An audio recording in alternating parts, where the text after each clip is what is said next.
This final hustings is special for me because the two people who inspired me to enter public service are actually here tonight. My mum and dad.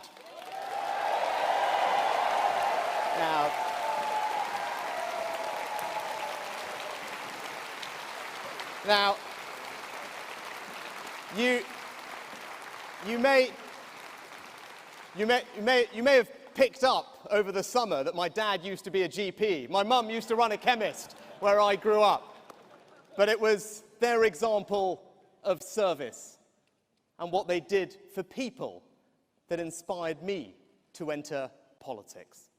Mum, Dad, thank you for always sacrificing and striving to provide a better life for your kids than you had.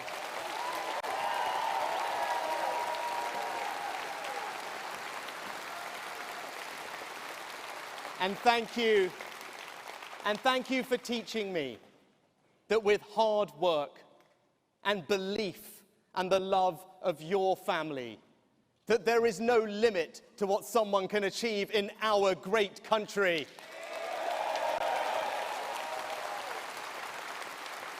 Now, I also wanted to say thank you to my incredible, loving, kind wife, Akshata.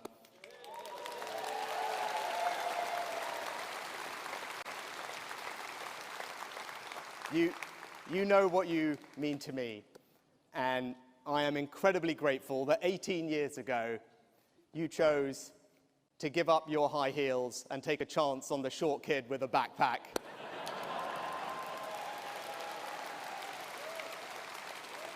Now, right now, our opponents in the Labour Party are sitting at home. They're puzzled. They're asking themselves, why are those Conservatives about to produce Britain's third female Prime Minister or its first non-white Prime Minister? Well, we can tell them.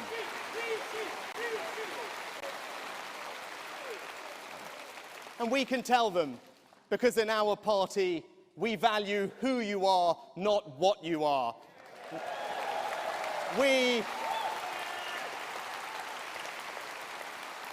We are not captured by identity politics. We just want the best person to do the job.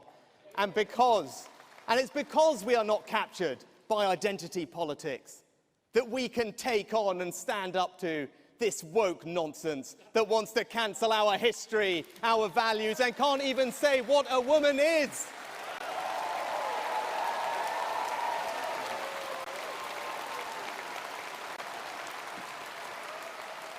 Now, leadership elections tend to emphasize difference.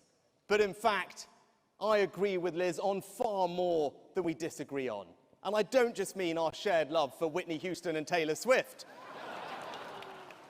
I was proud to work alongside her closely, to put together the most stringent set of sanctions the world had seen, so that we could say to Putin, your aggression will not go unpunished, and Britain will stand up for freedom and democracy.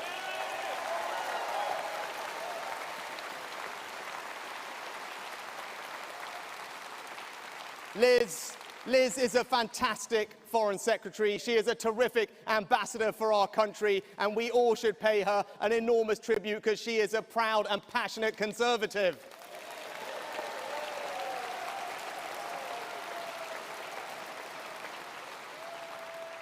And when this is done, we're going to come together and we're going to show the country that it is the Conservative Party and only the Conservative Party that can provide the leadership that our nation needs.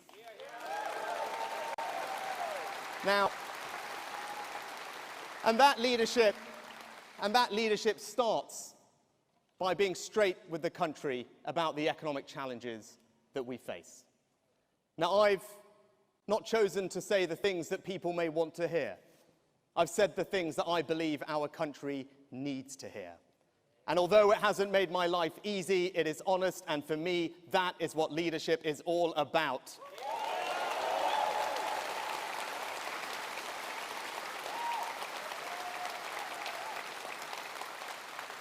Now, You all saw me in the pandemic acting decisively to successfully safeguard our economy in the face of the biggest shock we had seen in 300 years.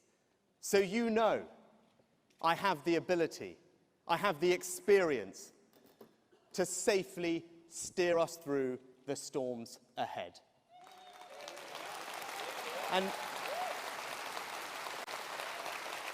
And my plan is the right plan to tackle inflation, to compassionately support those who most need our help, and to safeguard our children's economic inheritance, because as Margaret Thatcher and Nigel Lawson knew, maxing out the country's credit card is not right, it's not responsible, and it is certainly not conservative.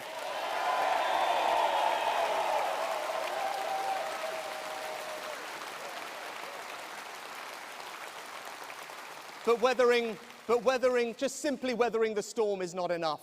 I want to use my business experience to lead our economy to a brighter future, where we radically reform our taxes so that our businesses are investing more, training more, innovating more, where we seize the opportunities of Brexit to cut red tape and ensure that our economy is the most dynamic in the world.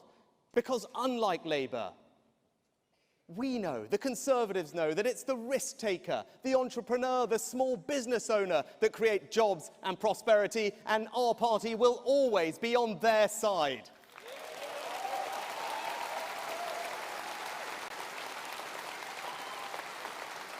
But as your Prime Minister, I want to do so much more than that. So let me tell you about the better Britain that I want to build for all of us. Starting with our National Health Service, the NHS will always be safe in my hands. But we cannot simply keep throwing money at it. I will be brave enough to actually reform it to get the more efficient health service that we need.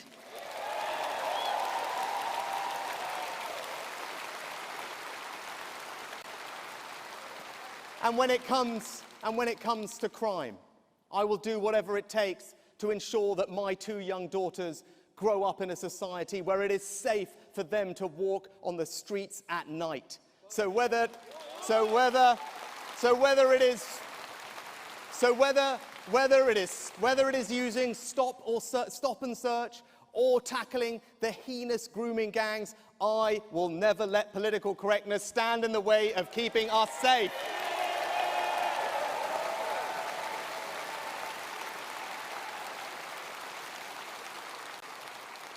But our security starts at our borders. And I stand here as the product of our country's proud, compassionate history of welcoming people to our shores. But that migration must be legal. So as your Prime Minister, my message will be simple. If you break the law, if you come here illegally, if you undermine our system, there will be no place for you, because it is the fundamental right of our country to protect its borders, and that is what I will deliver.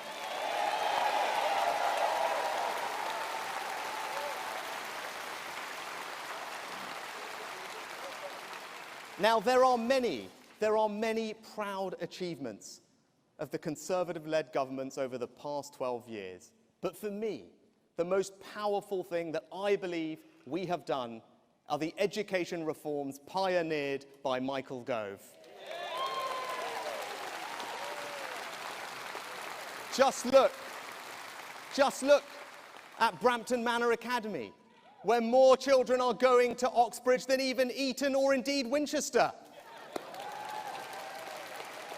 Or the Michaela School, just nearby, whose pupils are getting the best GCSE results in the country. Now that's important. Because for us as Conservatives, education is the best way that we spread opportunity, the best way that we reduce inequality, indeed the best way that we transform people's lives. And that is why, as your Prime Minister, I will ensure that whether it's our schools or indeed our apprenticeships, under the Conservatives, the birthright of every child will be a world-class education.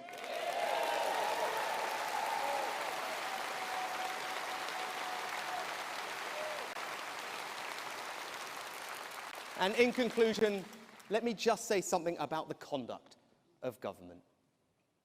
I will lead a government that is conducted competently, that is conducted seriously, and with decency and integrity at the heart of everything that we do.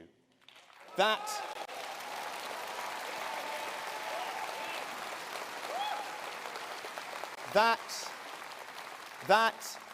is the change that I am going to bring. That is the Prime Minister that I am going to be, and that is how we are going to win the next general election.